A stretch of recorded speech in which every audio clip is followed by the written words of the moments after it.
السلام علیکم ناظرین، تمام تعریفیں اس الہ العالمین کے لیے جس نے اس پوری کائنات کو خلق کیا اور آج تک اسے وسعت دے رہا ہے۔ آج ہم بات کریں گے اربعین امام حسین علیہ السلام پر۔ 40 دن کا وہ وقفہ جو عاشور کے خونی منظر سے جڑا ہوا ہے۔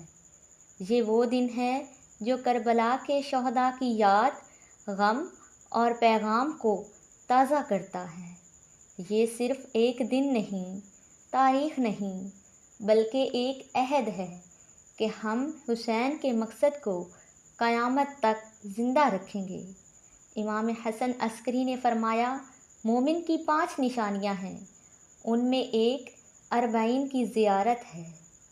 اربعین کی زیارت ایک محبت کا وعدہ ہے، ایک وفا کا ثبوت ہے اور ایک اعلان ہے کہ وقت کا ہر یزید رسوا ہوگا جب تک حسین کا نام زندہ ہے۔ روایات کے مطابق اربعین کا مطلب ہے عاشور سے 40 دن بعد امام حسین اور ان کے ساتھیوں کی یاد میں عزاداری اور زیارت۔ اربعین کا دن شہدائے کربلا کی یاد کو تازہ کرنے کا دن ہے جو ہر عاشق حسین پر لازم ہے۔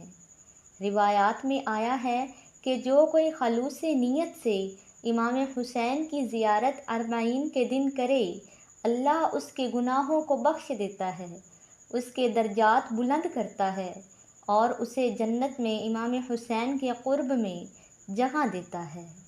یہ زیارت مومن کے ایمان کو تقویت دیتی ہے، باطل سے نفرت اور حق کی محبت کو دل میں جلا دیتی ہے اور روح کو ایسی طہارت عطا کرتی ہے جو کسی اور عبادت سے نصیب نہیں ہوتی۔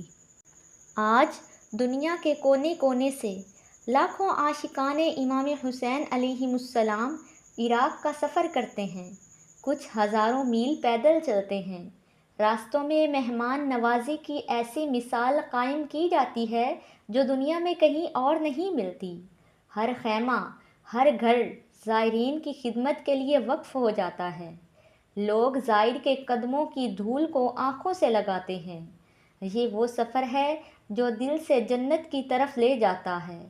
اربعین کا مطلب ہے کہ حسین کی قربانی صرف سنانے کے لیے نہیں بلکہ اس پر چلنے کے لیے ہے۔ یہ دن یاد دلاتا ہے، ظلم کے خلاف آواز اٹھانا ایمان ہے، حق کے لیے قربانی دینا سعادت ہے، حسین کی یاد کو زندہ رکھنا عبادت ہے۔ زیارت اربعین۔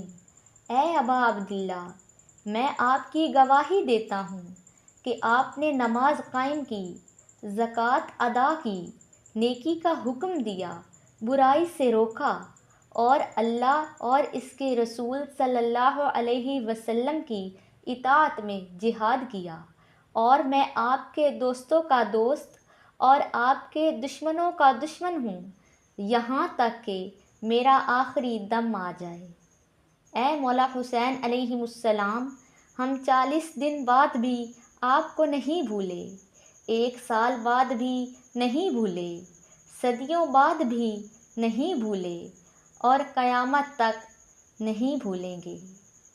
میرا سلام ہو ان قدموں پر جو اس وقت حرم امام حسین علیہ السلام کی جانب بڑھ رہے ہیں، اور دعا گو ہوں ان حسرت بری نگاہوں کے لیے جو آج بھی، اس سال بھی صرف ایک دل میں امید لیے اپنے گھروں میں رہ گئے ہیں۔ مولا امام حسین علیہ السلام ہم سب کو اپنے روضہ مبارک، اپنی جاگیر کی زیارت نصیب فرمائے۔